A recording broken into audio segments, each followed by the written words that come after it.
কৃষ্ণ কৃষ্ণ কৃষ্ণ হরে হরে। Hi, hello, good morning. তো এখন বাজে 5:52। আমরা যাচ্ছি। আমরা কোথায় যাচ্ছি? কোথায় যাচ্ছি? কোথায় যাচ্ছি মামনি? আমরা মায়াপুরে যাচ্ছি না, নবদ্বীপে। আমরা নবদ্বীপে যাচ্ছি। আরে তো কথা বলতে পারছি না, ভীষণ ঠান্ডা। থেকে যাচ্ছি, আমি যাচ্ছি, মামনি যাচ্ছে, ওই যে আমার হাজবেন্ড যাচ্ছে, আর কই সব ভাই টিকিট কাটতে গেছে, বাবা কোথায় জানি না। কাকা যাচ্ছে, হাই কাকা। এই যে কাকিমা যাচ্ছে। ঝুম কই? ঝুমও টিকিট কাটতে যাচ্ছে। আমরা সব অকর্মার ঢেকি। বাড়ির ছোটগুলো টিকিট কাটে আর আমরা বসে থাকি। আমাদের ট্রেন এখান থেকে কালীনারায়ণপুর, তারপরে কৃষ্ণনগর, তারপরে কোথায় জানো? নবদ্বীপ। তারপর নবদ্বীপ। আমি একটু ভুলে যাই, আর আমাদের কেউ পাত্তাই দেয় না। আরে ভাই, আমার একটু বার্তা দাও। বাড়ি থেকেও আয়না দেখার সময় পাইনি আমরা। ঘুম থেকে উঠে স্নান করে রেডি হয়ে বেরিয়ে গেছি। তো বললো তোমার বক্তৃতা, তুমি যাবে না বলছিলে। আমি যাবো না বলছিলাম, তাও রেডি হলাম। কি করে বলবো বলো? ট্রেন আসছে, ট্রেন আসছে, চলো সাইড হয়ে যাই।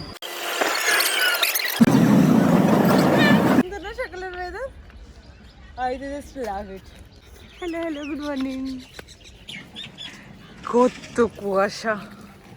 আর আমার মনে হচ্ছে কি আমি প্রায় 1.5 থেকে 2 বছর পরে মনে হয় এরকম সকালে ঘুম থেকে উঠলাম। আর আমি শ্বশুরবাড়িতে আজকে প্রথম যে আমি এত সকালে ঘুম থেকে উঠলাম। সব থেকে কুড়ে আমরা দুজন, আমরা ডাইরেক্ট এসছি। চলো, ঝুম তো তাও ছোট বলছে যে আমি যাব না, আর ওই যে ঝুমের বর্দা ও বলছে তোমরা চলে যাও, আমি যাব না। বলে হবে না তো। ট্রেনের অ্যানাউন্সমেন্টও হয়ে গেছে আর ট্রেনও চলে এসছে। ট্রেন চলে এসছে, দাঁড়িয়ে থাকলে হবে না। হ্যালো তুলসী। হ্যালো তুলসী বল। বলছে হ্যালো বৌদি। ও লজ্জা পেয়ে চলে গেছে। আর আমরা হলাম নির্লজ্জ। সেই পকড়ে হ্যাঁ, আমরা লজ্জা টজ্জা পাই না। রাধে রাধে রাধে রাধে।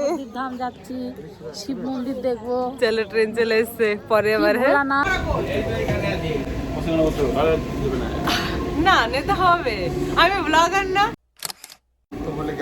ব্লগারদের 10-15 মিনিটের ভিডিও তো অনেকক্ষণ লাগে। তো আপাতত ট্রেন আমাদের সম্পত্তি, কারণ কি ট্রেনে আমরা আছি শুধুই, আর কেউ নেই। কুয়াশাতে আর কিছু দেখা যাচ্ছে না। আমরা আমঘাটা স্টেশনে নামলাম, তাই তো, মানে নামবো। আর এটা দেখো নতুন বউ পুরো। এই স্টেশনটা 17 তারিখে চালু হয়েছে, 17 নভেম্বর। अबे जल्दी बोल, कल सुबह पनवेल निकलना। প্রথমে ঠিক ছিল না, তারপর কৃষ্ণনগর থেকে দেখলাম যে এই ট্রেনটা আবার অ্যানাউন্স করলো, তাই নামিনি। আমঘাটা স্টেশন। আমার এই ডাক্তার যাবে না, ডাক্তার জন্য ভালো লাগে। খুব ভালো লাগে ডাক্তার। তুমি ভালো, তাই তোমার কাছে সব কিছুই ভালো লাগে। আসলে তোমাকে বেশি ভালোবাসি, যাই করো ভালো। এমনিও যারা ভালো হয় তাদের কাছে সবাই, আর তাদের সবকিছুই ভালো হয়। প্রথমে ভাবতাম যে ডাক্তার তুমি বানিয়েছো, मस्त जोक मारा रे। ডাক্তার বেশ একটা ডিমের মতো একটা ইয়ে। তো টোটো করে আমরা চলে এসেছি নবদ্বীপ ঘাটে। এটা হলো স্বরূপগঞ্জ ফেরিঘাট, সবার শীত করে। ও ও আচ্ছা, এটা হলো টিকিট কাউন্টার। এই নৌকো দাঁড়িয়ে আছে, এটাতে আমরা চলে যাবো। বেশি লেট করলে আমাদের ছেড়ে চলে যাবে। আর এরা তো কেউ আসছে না। জেঠু যায়নি তাই। খুব সাবধানে নামতে হবে। অ্যাটলিস্ট আমার পড়ে যাওয়ার একটু রেকর্ড আছে। এমনি আমি বাচ্চার খাই। ঘাট পার হয়ে গেছে আমাদের নতুন বউ। এই মন্দিরটার নাম কি? ভিতরে হয়তো আছে মন্দিরের নাম লেখা। তো চলো ভিতরে গিয়ে দেখা যাক। এখানে একটা মডেল আছে, যেটা কৃষ্ণ নাগদেবের মাথায় উঠেছিল সেটা। এটা মহাপ্রভুর জন্মস্থান। আর এটা হলো সেই নিম গাছটা। কমপ্লিট। আর এক জায়গায় যাচ্ছি নেক্সট দর্শন করতে। ওকে আর নেক্সট ডেস্টিনেশন হলো নারহারি ধাম। আর ঝুমকে সেই লাগছে। আরে এই যে হলো গোপাল। তুলসীকে প্রণাম করছে। এটা তুলসীর সেকেন্ড ভার্সন। ভিতরে যেতে গেলে টিকিট লাগবে। আচ্ছা এটাই নারহারি ধাম। এটা এখান থেকে এন্ট্রি করতে হবে। আচ্ছা এখানে একটা গুহা আছে। তো এখানে একটা কৃত্রিম গুহা বানিয়ে রেখেছে। তো এই গুহার মধ্যে দিয়ে যেতে হবে। গুহার ভিতর দিয়ে গেলে তারপরে চৈতন্যদেবের দর্শন পাওয়া যাবে। না মানে কৃত্রিম ভাবে তো বানানো আর কি। আর এখান থেকে বেরিয়ে এনার দর্শন। তো মাছ আর এর ভিতরে টাকাও আছে। অনেকে পয়সা ফেলেছে এর মধ্যে। ওই যে পয়সাটা হ্যাঁ ভগবান আতে নেহি তেরে ভগবান আতে নেহি তুমি জैसे बुलाते। মডেল করা আছে। হ্যাঁ আমি তো ছবি তুলি নিয়ে যোগ করে। এটা হলো শ্রী চৈতন্যদেবের সংকীর্তন সহ নৃত্য, সেটা তুলে ধরা হয়েছে। আর এখানে কাজ করতে বারণ করেছে। কিন্তু এখানে কি সুন্দর সুন্দর ফুল হয়েছে। শীতকালের বেস্ট থিং যে সুন্দর সুন্দর ফুল দেখা যায় প্রচুর। আর কি সুন্দর ফুলগুলো, প্রত্যেকটা ফুল যেমন সুন্দর তেমন কালারগুলো ওয়াও জাস্ট অসাধারণ। আর এই যে মডেলগুলো ভীষণ সুন্দর। আর এটা কীর্তন হচ্ছে, শ্রী চৈতন্যদেব কীর্তন করছে সেইটা, তাই তো ঠিক বললাম তো? এটা রাসলীলা তো কিছু আছে। আর যেখানে বজরংবলী তো থাকবে না, কি আছে চোর কর্তৃক শিশু নিমাইকে অপহরণ। আচ্ছা চোর কর্তৃক শিশু নিমাইকে অপহরণ করছে শ্রীমান মহাপ্রভু শ্রী রায় রামানন্দ মিলন। আর এখানে শ্রীবাসের মৃত্যু, পুত্রের মুখে তথ্যকথা। ঝাড়খণ্ডের জঙ্গলে পশু আর পাখির সঙ্গে শ্রীমান মহাপ্রভু রাধা কৃষ্ণের নাম করছিলেন, সেইটা। কৃষ্ণ স্বয়ং আছেন। পুণ্য করতে এসে মন্দিরের নোংরা ফেলে পাপ করবেন না। কি ফিল দিচ্ছে বলতো? ওই রাধাকুণ্ড শ্যামকুণ্ড ছিল না, আমার ঠিক ওই ফিলটা দিচ্ছে। মনে হচ্ছে এটা রাধাকুণ্ড আর ওইটা শ্যামকুণ্ড। আর ওইটা হলো গিরিধারী পর্বত, যে কৃষ্ণ যে গিরিধারী পর্বত তুলেছিল সেইটা। তাই এটা ভিডিওতে দেখেছিলাম একটা।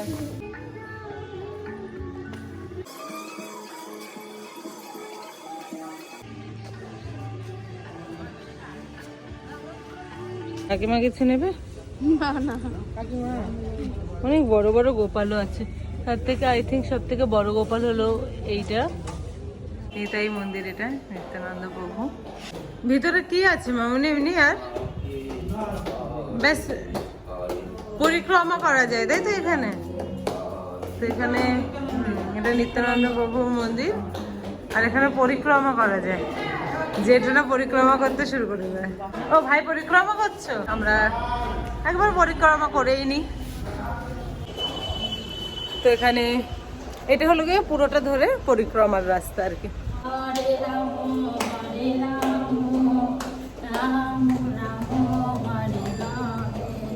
হরে কৃষ্ণ কৃষ্ণ কৃষ্ণ হরে হরে। এটা হলো ধামেশ্বর শ্রী শ্রী গৌরাঙ্গ মহাপ্রভু শ্রী মন্দির, ধামেশ্বর মন্দির আর কি। এটা হচ্ছে বিষ্ণুপ্রিয়ার বাড়ি আর কি। এটা বিষ্ণুপ্রিয়ার বাড়ি? আচ্ছা তো এটা হলো উনি মহাপ্রভু মানে প্রকট লীলাতেই বিষ্ণুপ্রিয়া ওনার বিগ্রহ করে সেবা করতেন। সেই বিগ্রহটাই সেইটা।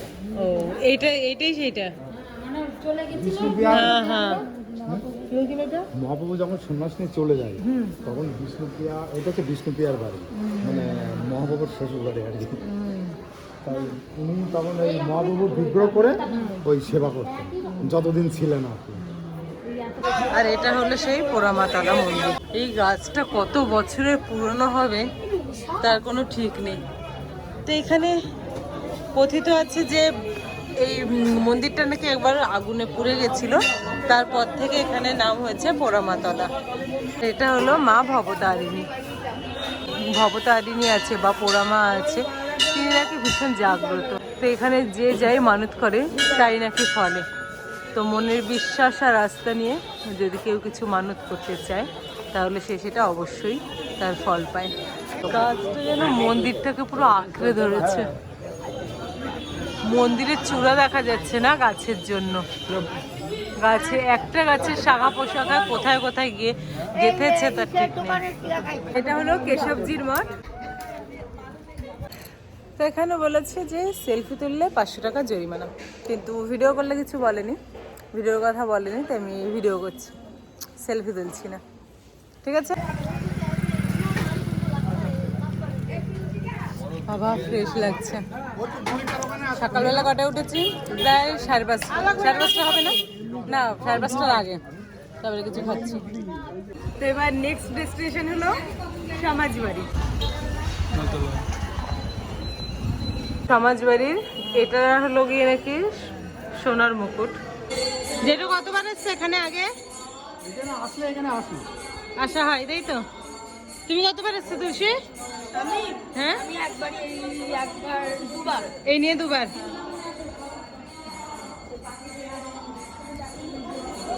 তুমি কবার এসছো?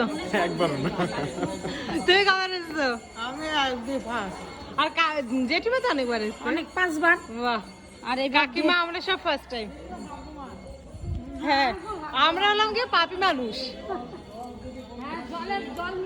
তো এখানে গোশালা আছে, তাই তো? গোশালা তো, তো গোশালা আছে। হ্যাঁ, আমি জেঠুর পিছন ছাড়বো না আমি এবার। জেঠু সব জানে, জেঠুর সাথে গেলে সবকিছু জানা শোনা দেখা সবকিছু হবে। হলো গোমাতা। বাবা কত গরু এখানটায়।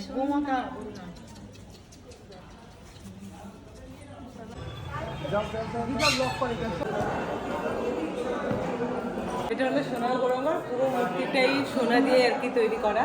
আর এটা সেই বহু প্রাচীন কালের মূর্তি, কিন্তু এখানে কোথাও শাল দেওয়া নেই, নর্মালি থাকে। তো দেখতে হবে আছে কিনা, ওকে পরে দেখছি। মূর্তিটা হলো সোনার, সিংহাসনটা পুরোটাই রূপোর, সোনার রূপোতে পুরো মোড়ানো গৌরনীতাই। তো এটাই আমাদের এখনো পর্যন্ত লাস্ট ডেস্টিনেশন, তারপরে খেতে যাব।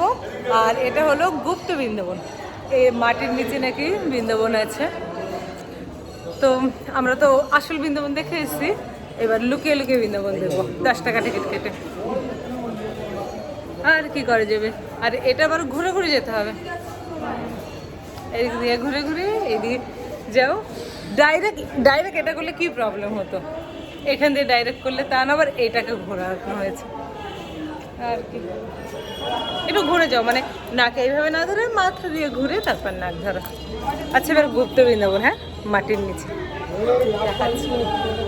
মাটির নিচে যেতে হবে। আচ্ছা, এটাকে ওই 4 ধামের ব্যাপারটা, এটাই 4 ধামের ব্যাপারটা দেখো। এই সে বৃন্দাবনে একটা জায়গা আছে যেখানে 4 ধাম, তো 4টে ধাম সেইটা আছে, যেটা হলো শিব, গণেশ। হ্যাঁ, 4 ধামই, শিব ছিল, গণেশ ছিল, এই দেখো এটা পাড়ের ঠাকুর, আর এটা বিষ্ণু, মানে বিষ্ণু বলছি, মানে ওই মাতার পার্বতী একই তো, ওটা 4 ধামের ব্যাপারটাই। ওকে, তো আমরা প্রসাদ নিতে এসেছি, আর এই পুরো লাইনটাতে শুধুই আমরা, পুরো লাইনটা জুড়ে আমরা 11 জন। আর এখানে আগে কুপন করতে হয়, নর্মালি মন্দির এখন বন্ধ আছে। কুপন কত ছিল? 30, 50 আর 70। তো আমাদেরটা 70 টাকা। দেখা যাক প্রসাদে কি কি আছে। তারপরে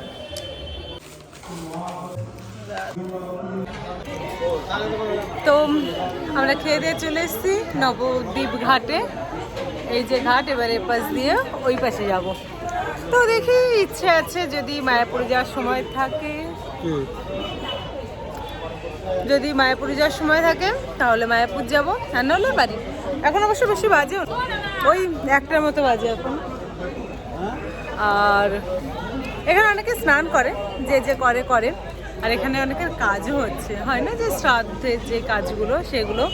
তো নবদ্বীপ ঘাট থেকে মায়াপুরের ইস্কনের চূড়াটা কি সুন্দরভাবে দেখা যাচ্ছে। তো এরপর আমরা এখান থেকে মায়াপুর গেছিলাম, কিন্তু ফোনের চার্জ শেষ হয়ে যাওয়াতে আর কিছু রেকর্ড করা হয়নি। আর আমার ফোনের ক্যামেরা কোয়ালিটি খুব একটা ভালো না, তাই স্পষ্ট কিছুই আসেনি। আমাদের বাড়ি যেতে যেতে প্রায় 7:30 বেজে গেছিলো। কি আর করা যাবে, কিছু রেকর্ডও হয়নি আর।